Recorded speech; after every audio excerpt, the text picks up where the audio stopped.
Hey guys, back for another hot topic segment here, right here at pubsportsradio.com. As we said again, you guys voted on it. You guys got it. Tampa Bay's team total. Looks like they're going to be the topic of a lot of conversations here in the offseason specifically, obviously with not a lot of professional sports going on. Tom Brady going down to the Buccaneers. Jeff, looking offshore right now, Bet Online. We got a team total of 9 minus 125 for those Bucs. Yeah, Donnie, we're kind of here right in the middle of the trade season for the NFL. We haven't had the NFL draft yet, so it is early to speculate. But I will say this: I think there are some concerns. I think there are a lot more concerns than I think a lot of people are going to think. Obviously, I think a lot of people will bet this total over just because Tom Brady's now the quarterback in Tampa Bay. But at the end of the day, we must understand and recognize he's 43 years old. At this point, he's old. He's decrepit. He's not the same quarterback. Donnie, let me ask you, how many quarterbacks in this league, and I just want a number, would you honestly say are better than Tom at this point? He was in a tough spot last year, but I would probably say, like, given a new fresh start, I would probably take. And again, we're just freewheeling here on this. To me, he's not a top 10 quarterback. So You're talking about that 15 range where you say, you know what, he can be competitive, which we'll get into in just a few moments. But he's not one of those guys anymore, Jeff, where I'm like, you know what, oh my goodness, I got him in the top 10. Let's make a run. He's not that guy anymore. And I think that's what you're getting at. But does he make the Tampa Bay Buccaneers exponentially better than they were last year? Again, you're not going to have the turnovers. You're not going to have things like that. But, this is still a team that only won 7 games last year. This is a team, Donnie, last year that gave up over 28 points a game. This is a team last year that defensively in the secondary gave up almost 300 passing yards per game. Again, they have an issue. They need, and again, they may address this. They have to go out and address the secondary. It has been a major issue down there for a long time. This is still a team that has their top receiver coming off a major injury. This is also a team that has a very limited run game. We don't know what the capabilities of that is. They have some really good young players, and there's still a lot to shake out with Tampa Bay. But do I think they're going to win 3 more games than they did last year to beat that team total with a similar defense and with Tom Brady? No. Let's take a look at some of the particulars in this, because you do bring up the defense, and that rings a bell. Because when you're talking about Tom Brady and what they used to do with the New England Patriots, right, Jeff? I mean, we didn't see 9s or 8.5s out there for a team total when you're talking about Tom Brady and the Patriots. It was always like, all right, well, they're going to have to get to 11 or 12 wins for you to cash that in. And also, let's not keep in mind, over the past, 20 years he was there, you got 5 free wins in the division. That's not going to be the case this year. Because even when you look at the NFC South, Jeff, Atlanta's retooling. And look, I don't really like the Todd Gurley pickup, which they signed it, but they're a better football team than, let's just say, what the Bills were, or what the actual Dolphins were, the Jets were over the past decade. When you take a look at Carolina, yes, they are rebuilding, but Carolina now has a formidable quarterback with a coach that's going to be building something. Because also, let's keep in mind, Tom Brady signed for a 2-year deal. But just talking specifically this year, I still think the top gun is the New Orleans Saints. Now, when we talk about the defense and getting into it, this isn't one of those Bill Belichick defenses that says, we're going to hold the other team to like 14 or 17 points. Tom, go out there and win it. You don't really need weapons. Tom has weapons now. But if I would put in a lineup, Patrick O'Connor, Vita Vea, William Golston, and Anthony Nelson, people wouldn't be able to put them into a lineup and see. And you talked about the secondary, Jeff. Carlton Davis, Mike Edwards, Justin Evans, and Sean Murphy Bunting are what's listed there. Right. That's not Stephon Gilmore and company.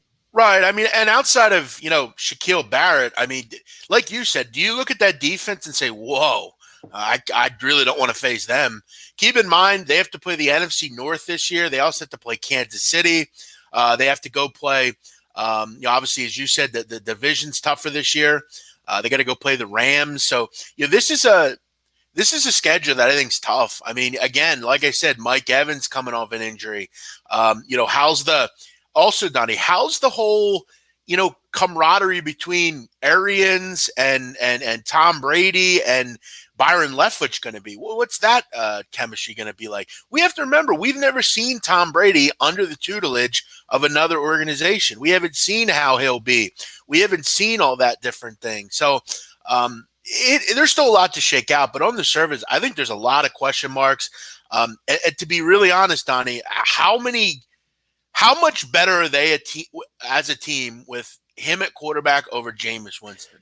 I think they're a better overall team. And here's what, look, Jameis Winston threw Slightly, for a lot of not a yards lot. and he kept the offense going. But obviously, you're not going to start the game down 7-0 or 14-0 because Tom Brady probably threw 2 interceptions, or at least you don't think that. But again, when you're talking about Tom Brady getting into, my whole thought process behind Tom Brady going, what would be the best fit for him was to go to a team, let's just say like the Chicago Bears, Jeff, make a couple plays at quarterback, lean on a strong defense. This is completely opposite for a 43-year-old quarterback, Jeff, that they're saying, all right, well, replicate Jameis Winston's touchdowns, but not his interceptions. And that's what we're going to need to keep moving forward. That's not exactly what Tom Brady is. Now, Jeff, we're going to go over a couple things on the schedule because obviously when you're dealing with a team total, we don't really know the weeks that are coming into play. And what I mean is, when's their bye week going to come in? If they have 3 straight home games, are they going to play the Thursday night road game or are they going to be at home? Because when you look at their away schedule, it doesn't seem all that bad. You have your divisional teams. You go to the Bears, which now have Nick Foles. That'll be a formidable opponent. The Denver Broncos, Jeff, we know it's one of the tougher places to play just for elevation, and the Denver Broncos getting a little bit better. You go to Detroit, which is okay, but they'll have a healthy Matthew Stafford, one would think.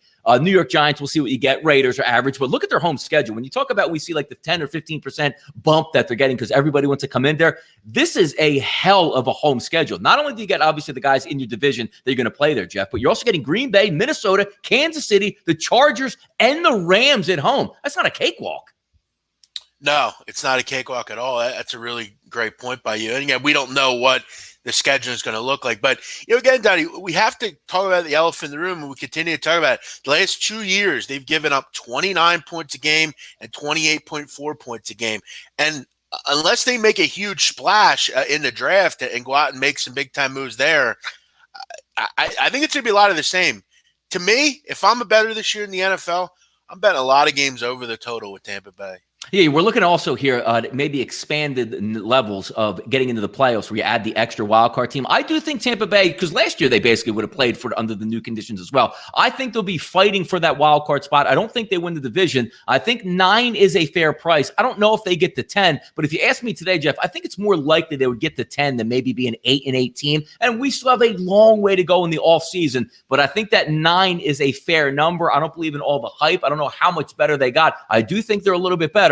But make no mistake about it, I'm not picking them to win the NFC. They're not the front runners in the NFC. They're not going to the Super Bowl. And I just think that all comes into it. So we'll leave it here, Jeff, with you. Team total at 9, fair or not, and where do you think they end up?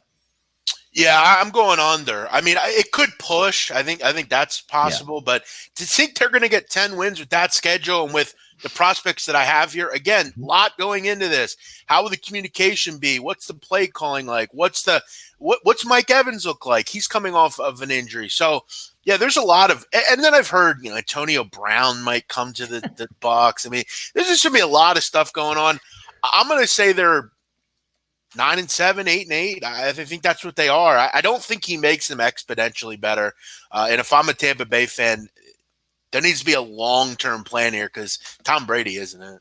Me and Jeff in agreement here. Probably looking more like 9 wins around that level. Don't see a huge increase for the Tampa Bay Buccaneers. There's not a lot going on the field, Jeff, but there's a lot obviously going off. We're here at pubsportsradio.com to keep you informed day to day on these topics. Keep the votes coming. We'll have a nice little weekend break. We'll get back Monday. Maybe some things will go down over the weekend that we can certainly bring to you. We do thank you for tuning in. Hit the retweet button. Hit the follow button. Follow Jeff and myself. We'll keep these hot topics coming right here at pubsportsradio.com.